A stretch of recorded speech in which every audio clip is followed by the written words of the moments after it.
آخرت پر یقین کیے بغیر ہمارا ایمان ہی مکمل نہیں ہو سکتا۔ وہ حدیث جبریل ہے نا، جس میں حضرت جبرائیل علیہ السلام نبی صلی اللہ علیہ وسلم کے پاس آتے ہیں انسانی شکل میں اور سوال کرتے ہیں کہ ایمان کیا ہے، تو نبی صلی اللہ علیہ وسلم بتاتے ہیں ایمان یہ ہے کہ اللہ پر ایمان، آمنت باللہ و ملائکتہ و کتبہ و رسلہ والیوم الآخر۔ ایمان کا جز ایک یہ ہے، اس کے بغیر انسان کا ایمان ہی مکمل نہیں ہوتا جب تک انسان آخرت پر جو ہے یقین نہ رکھے۔ تو ایمان مکمل نہیں ہوتا، یہ پہلا فائدہ ہے۔ ایمان کی تکمیل اگر ہم چاہتے ہیں تو اس میں اس کا ایک جز ہے کہ ہم آخرت پر بھی یقین رکھیں۔ دوسری بات، یہ حساب کتاب اور جنت اور جہنم، اس کے بارے میں اگر ہمارا کوئی عقیدہ درست نہیں ہے، جس شخص کا، جیسے لوگ کہتے ہیں ٹھیک ہے یار جب وقت آئے گا نمازوں کا وقت آئے گا پڑھ لیں گے، اور ایسی باتیں کرنے لگ جاتے ہیں، یا کسی گناہ سے انسان روکے جب وقت آئے گا دیکھی جائے گی، یعنی کہ جس شخص کا حساب کتاب کا عقیدہ درست نہیں ہے کہ میرے سے پوچھا جائے گا، میرے سے سوال کیا جائے گا، کیا وہ اپنے عمل کو درست کرے گا؟ کبھی آپ مجھے یہ بتائیں، وہ اپنے عمل کو درست نہیں کرے گا۔ وہ اس کیونکہ یہ جو آخرت کا عقیدہ ہے یہ انسان کے عمل کے اوپر ڈائریکٹلی انفلوئنس کرتا ہے، یعنی کہ انسان اپنے عمل کو درست ہی تب کرتا ہے جب اسے پتہ ہوتا ہے کہ بھائی میں نے جواب دہ ہونا ہے۔ یہ جو میں نے آپ کے سامنے کچھ واقعات آج رکھے ہیں، یہ کیوں لوگ ایسا کر رہے ہیں کہ وہ اپنی ضرورت کو خود دوسرے کے اوپر قربان کر رہے ہیں؟ کیوں کر رہے ہیں؟ کیونکہ ان کو پتہ ہے کہ حساب کتاب کا دن آئے گا اور مجھے بہت اجر ملے گا اس کا، اور پھر ابدی جنت کے اندر اللہ سبحانہ و تعالیٰ مجھے داخل فرمائیں گے۔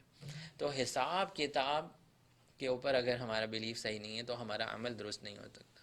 اس کے بعد اللہ کی فرما برداری اور اچھے عمل کی طرف رغبت اور شوق، اچھے عمل کی طرف انسان بڑھتا ہے آخرت پر یقین کی وجہ سے۔ انسان زیادہ سے زیادہ نیکیاں کرنے کی کوشش کرتا ہے، زیادہ سے زیادہ اچھے اعمال کرنے کی کوشش کرتا ہے۔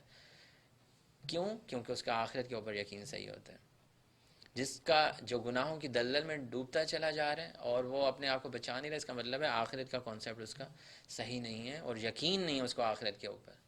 ٹھیک ہے، زبان سے تو کہتا ہوگا کہ ہاں جی ہم مانتے ہیں جب قبر میں جائیں گے، کیونکہ اس نے دیکھا ہے سب مر رہے ہیں اور سب نے آخر قبر میں جانا ہے، اس لیے کہہ رہا ہے کہ سب جا رہے ہیں تو میں بھی جاؤں گا قبر میں، ٹھیک ہے سوال جواب ہوں گے، لیکن دل سے وہ یقین نہیں رکھ رہا اس چیز کا، اس کے اندر شوق ہی پیدا نہیں ہو رہا اچھے کام کرنے کا۔ فاستبقوا الخیرات، نیکیوں میں خیرات میں آگے بڑھنے کی اس کی جستجو ہی نہیں ہے۔ اس کا مطلب ہے آخرت کا کانسیپٹ جو ہے اس کا بلر ہوتا چلا جا رہا ہے۔ جیسے جیسے انسان کے ذہن میں آخرت کا کانسیپٹ بلر ہوگا ویسے ویسے وہ برائیوں کی طرف لپکے گا۔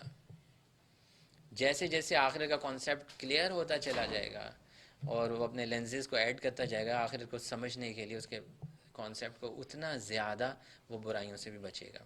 اس کے بعد عذاب کے خوف سے گناہ اور معصیت کا انکار، یہی کہ انسان کو جب یہ پتہ ہوتا ہے کہ اس چیز کا بہت سخت عذاب ہے، نماز چھوڑنے کا یہ عذاب ہے، ایک نماز چھوڑنے کی وجہ سے کتنے ہزار سال جو ہے انسان جہنم میں رہے گا، جب اس کو یہ عذاب اور ان چیزوں کا پتہ چلتا ہے تو وہ پھر کیا ہوتا ہے؟ معصیت سے انکار کرتا ہے، گناہوں سے انکار کرنے کی کوشش کرتا ہے، بچنے کی کوشش کرتا ہے، نمازوں کو وقت پہ، نیک اعمال اچھے کرنے کی کوشش، زیادہ سے زیادہ کرنے کی کوشش کرتا ہے۔ اس کے بعد جو آخری پوائنٹ ہے وہ یہ ہے کہ انسان دنیا کی محرومیوں کے باوجود سکون میں رہتا ہے۔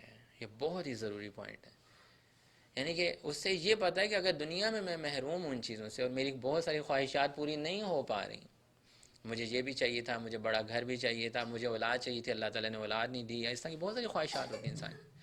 اگر آخرت کا عقیدہ اس کا درست ہے، آخرت کا کانسیپٹ اس کا بہت کلیئر ہے، تو وہ محرومیوں کے باوجود سکون میں رہے گا، ورنہ سب کچھ ہونے کے باوجود بھی وہ ناشکر رہے گا، وہ شکر ادا نہیں کرے گا اللہ تعالیٰ کا۔ اتنی ضروری چیز ہے آخرت کے اوپر ایمان، اور آخرت کا عقیدہ جو ہے وہ انسان کا درست ہو۔